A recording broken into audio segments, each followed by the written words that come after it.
Are you ready to make this the year your brand stands out for all the right reasons? In today's episode, I'm going to help you navigate the biggest trends in purpose driven branding, including how your brand can align with social and environmental causes, embrace transparency, and build trust with increasingly conscious consumers. From the rise of AI for good to employee led advocacy, this episode is packed with insights that will keep your brand ahead of the curve while staying true to its mission.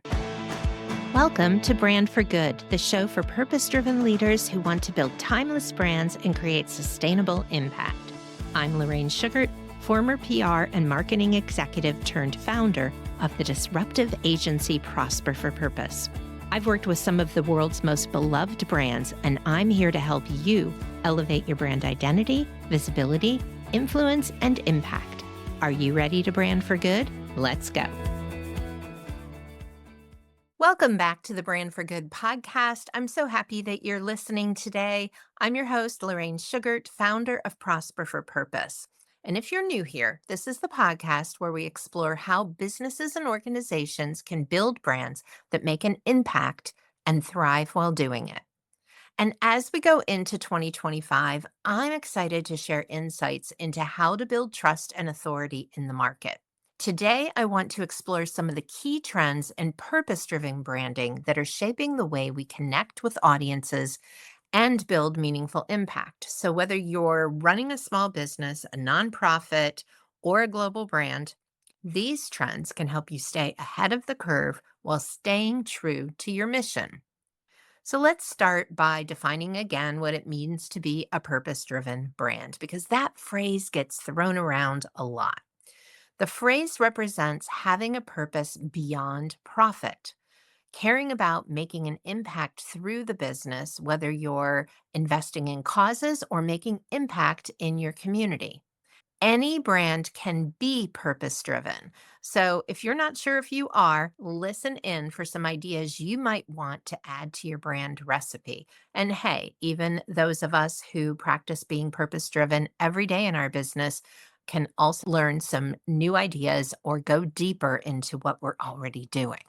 So, you may be thinking, why do trends even matter in purpose driven branding? Shouldn't the fact that we're purpose driven remove that trend goal from what we're doing? And to that, I'd say that staying informed about trends isn't about chasing shiny objects. It's really about understanding how consumer expectations are evolving so you can meet them in meaningful ways, right? And so consumers have changed, and we all have to kind of adapt to how they want to engage with us and what they're looking for if we want to serve them. And purpose driven branding is about aligning your mission with what matters to your audience. So trends really do give us insights into these priorities. So here's a tip: keep in mind that trends are meant to enhance your strategy, not define it. The goal is to adopt what fits your mission and values and to ignore the rest. So now I'm going to explore the top 10 trends in purpose driven branding for 2025 and think about, as I go through them, which ones you're already good at and which ones you might want to go a little deeper or add to the mix. Number one is alignment with social and environmental causes. So this one probably seems obvious. Brands are actively demonstrating a commitment to positive change beyond just profit. This resonates deeply with increasingly social conscious consumers. Think about Patagonia's stance on sustainability and environmental activism in their branding. Think about the messages that are on Ben and Jerry's ice creams and even some of the names that they develop. There's a lot of examples. I'm just pulling out two of the most obvious within the social and environmental spaces. Number two is authenticity, which was the whole focus of last week's episode. And you're going to hear me kind of beat on this drum a lot this year. Consumers have become more and more discerning, and they expect brands to genuinely embody their stated purpose, not just to use it as a marketing ploy. Authenticity is necessary to build trust and loyalty. So, how do you do this? Share how you live your purpose and values, not to brag, but to stand out from others who use the right words but don't do the right deeds. You can also do this in really subtle ways, like showing how your values guide you to make the hires you do, choose the partners you do, the suppliers. Think about it in relationship to not only what's external, but what's internal. And be willing to talk about that because others will learn from you and model what you're sharing. A lot of us learn from one another. And if we all continue to share, then we raise the tide on how we all show up and share and move business forward in an environment that doesn't always reward the people who are trying to do the right things. The next one is transparency. So, companies are increasingly transparent about their social and environmental impact, sharing data and practices to build trust. And so, an example of this is the brands that publish detailed reports on their sustainability efforts or even behind the scenes content showing how they source ethically, kind of some of the examples that I was giving you in the last point about authenticity. So, number four is a really interesting one, and that is AI for good. So, I know that might sound a little bit like an oxymoron, but artificial intelligence isn't just for efficiency anymore. It's actually being used to drive positive change. So, an example of that is AI powered tools that help brands reduce waste, personalize customer experiences ethically, or even support accessibility. So, think about how you can leverage technology to amplify your mission and make your brand more inclusive, for example. So, number five is local impact with a global vision. So, while global issues like climate change are top of mind, audiences also want to see how brands are making a tangible difference locally. An example of that is supporting local communities through initiatives like job creation, partnerships with local nonprofits, or community events. Number six is storytelling with substance. Purpose driven storytelling is evolving. It used to be about sharing feel good stories, like the ones you get in the appeals from your favorite nonprofits that land in your mailboxes. Those are still relevant, but now what people really want is to understand your measurable impact. So, how do you measure your impact and how do you report it back to the people that you work with? And this isn't just for nonprofits, this is true for businesses as well. So, an example of this is highlighting data that shows the tangible outcomes of your efforts, such as carbon saved, meals donated, or lives impacted by your services. Number seven is employee engagement. So, purpose driven brands actively involve their employees in their social initiatives, fostering a stronger company culture. So, an example of this is giving employees a day off to participate in volunteer programs or reaching out in the community to do independent volunteer work as an ambassador for your company, representing a commitment to your company's mission. So that is a way that has really picked up a lot of traction. And it's just really a great opportunity to do team building or to give someone a day off to volunteer for a cause that is really close to their heart. At Prosper, we've done both versions of this, and they both have really great, long lasting benefits for the employees. Number eight is cause marketing collaborations. So, thinking about relevant nonprofit organizations that you can partner with to amplify your impact and reach a wider audience. And depending on what kind of business you have, this can take a lot of different forms. So, for example, a collaboration between a clothing brand and an environmental organization could promote sustainable fashion. Partnership between A marketing agency such as Prosper and a nonprofit could promote collaborating to share messages of impact and how people can affect social or environmental change.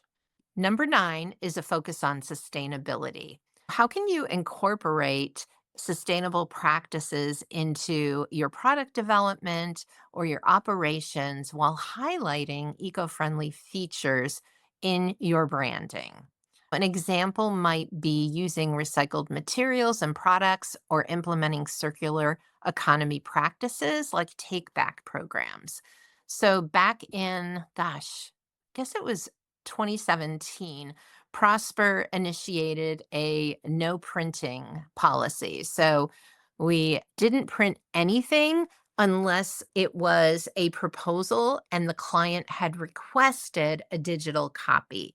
So for the most part, we were pretty much about 95% print free. 95% or more of our work took place digitally without paper. And it was kind of a big transition, but it was one that everybody was on board with making.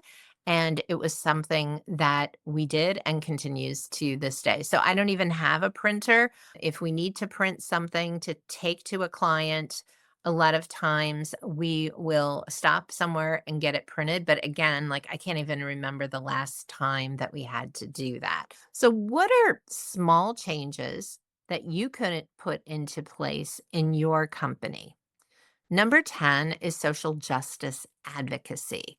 So, this is not for everyone. I totally understand. But depending on, again, your mission and your values, think about what important social issues align with what you believe, but also with what your consumers, your clients are looking for. What do they care about? Values such as diversity, inclusion, and human rights are big ones right now. Yours may have a different perspective, but there's probably something that you really believe in that you maybe just haven't taken a public stand on. So, brands that openly support movements for equality and justice can showcase their values through advocacy campaigns, through posts that they share on their social channels, and reaching out and including it as part of their values on their website or giving examples of how they're supporting social justice in their own communities or on a global scale. So, those are the top 10 trends. And my recommendation is that you pick one or two of these to explore in depth this year if you want to deepen your commitment to purpose driven branding. And again, focus on what aligns best with your brand's values and capabilities and what you feel comfortable taking a next step in. So, now I just want to take a couple of minutes to talk about how to implement some of these trends in your branding. So, doing them is one thing, and publicly stating this is what we stand for and this is how we do it, I think is another part of that and coming full circle with elevating your brand purpose. So, here we're going to start with your purpose and ensure that any trend you adopt fits seamlessly with your core purpose, values, and missions. Remember, trends should amplify your message, not distract from it. Number two is to involve your audience. So you can use social media to ask questions or to share what you're doing. You can use surveys or focus groups, and that will help you understand which issues that you're considering resonate most with your audience. You can also co create initiatives with their input. Number three is to communicate consistently. So, this isn't something that you just do a 1 month promotion about, let's say the end of the year, and then don't mention it again for 12 months. You want to keep your audience informed on a regular basis about your efforts. You can share updates on your progress. You can state and then celebrate milestones and also be honest about the challenges. That's part of being authentic. And again, when you're putting your priorities and your goals out in the world and then sharing, like, okay, we didn't quite make this one, or this is what we encountered along the way, you're helping other people see that It's not easy for anyone. There's always going to be things that we need to navigate.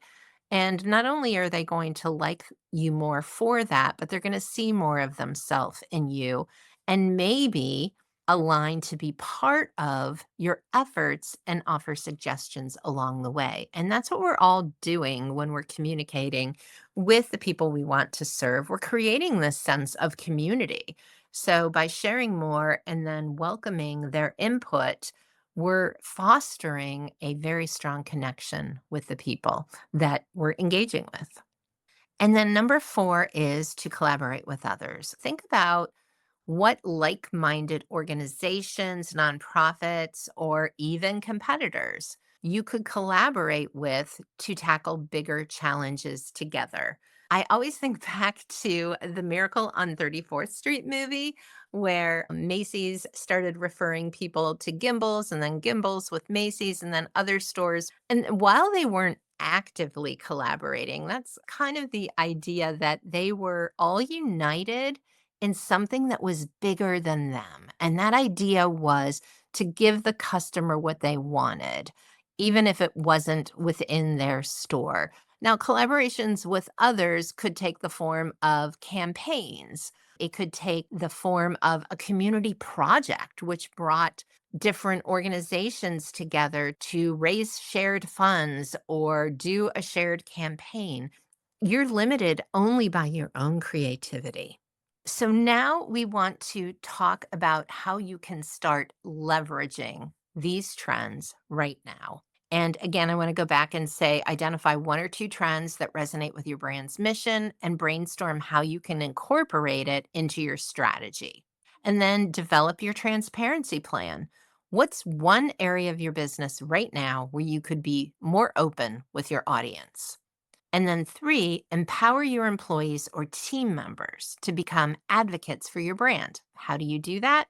Host a workshop or provide resources to help them share your story authentically, meaning share your values, your story, and then empower them to think about why that matters to them, why they're proud to be part of a team that does that, and to share some of their own expertise. It's really a great way to encourage your employees to speak out as ambassadors of your brand. And if you want some help with that, reach out to us. Team Prosper has facilitated similar sessions for our clients. And it really is a tide that lifts all ships, and the employees get really excited about being able to elevate their personal brands as part of elevating the company's brand. So, these trends shaping purpose driven branding in 2025 are all about building trust, creating impact, and fostering authentic connections. By aligning with the ones that resonate most with your brand, you can create meaningful change while strengthening your business. So before you go, did you get your copy of our new 9-point personal brand authority audit? It's a little bit of a mouthful, but it's really good. It will give you an authority score and the next right steps to grow a powerful brand. I even included 3 templates to help you grow faster. Click on the link in the show notes and download that today. Thank you for tuning in to today's episode of Brand for Good. If you found value in today's podcast episode, please share it with a friend or colleague and subscribe so you never miss an update. And let's continue to build brands that make the world a better place together. Thank you so much for tuning in to the Brand for Good show. If you like what you heard, please hit the subscribe button so you never miss an episode, and leave a review so other purpose-driven leaders can find this valuable content. To learn more about building a brand for good, please visit prosperforpurpose.com for more resources and information on all the ways you can work with us.